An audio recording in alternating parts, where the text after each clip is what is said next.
রথযাত্রার মূল বিষয়বস্তু হচ্ছে ভক্ত এবং ভগবানের মিলন। গতকাল জগন্নাথ দেব যখন শ্রী মন্দির থেকে বেরিয়ে আসলেন, দুর্গাপুরের মন্দিরের সামনে 3টি রথ সুন্দরভাবে সজ্জিত ছিল এবং অনেক ভক্ত।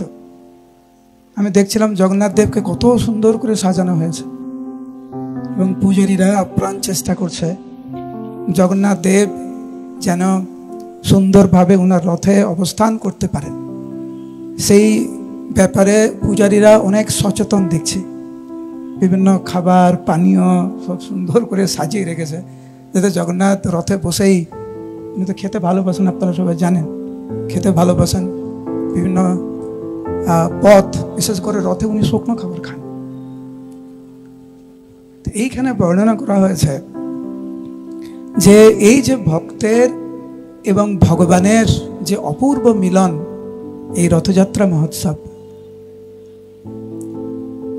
এই লীলার মাধ্যমে বিশ্ব ব্রহ্মাণ্ডের যে কেউ এসে সাক্ষাৎ ভগবানকে দর্শন করতে পারেন, মনের ভাব প্রকাশ করতে পারেন নিজের ভাষায় নিজের ভাবে,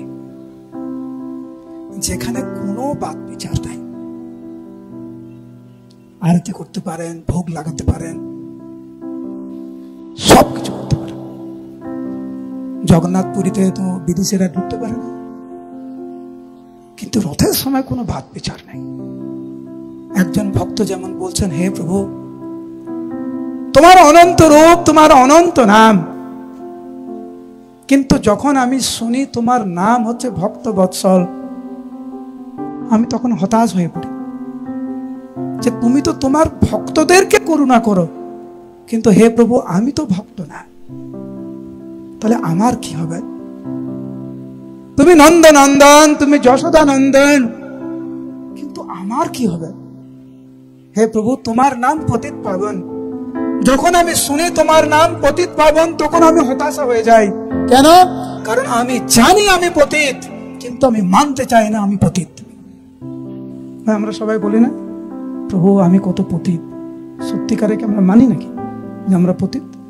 না, মুখে বলি আমরা পতিত, ভাবি আমরা বিরাট কিছু। সেই জন্য হে প্রভু তোমার নাম পতিত পাবন, কিন্তু যেহেতু আমি মানি না আমি পতিত, তাহলে আমার কি হবে? কিন্তু হে প্রভু যখন আমি শুনি যে তোমার নাম জগন্নাথ, তুমি জগতের নাথ, এবং আমি এই মুহূর্তে এই জগতের বাসিন্দা, তখন আমার আনন্দে মনটা হৃদয়টা ভরে উঠে। আমি তখন বুঝি যে আমি তোমারই, তুমি আমার নাথ, কারণ তুমি তো আমাকে ত্যাগ করতে পারবে না, কারণ তুমি জগন্নাথ, তুমি জগতের নাথ, আর আমি এই মুহূর্তে এই জগতের বাসিন্দা। এই যে ভক্তের মনোভাব, এটা বিশেষ করে এই রথে খুব সুন্দরভাবে প্রস্ফুট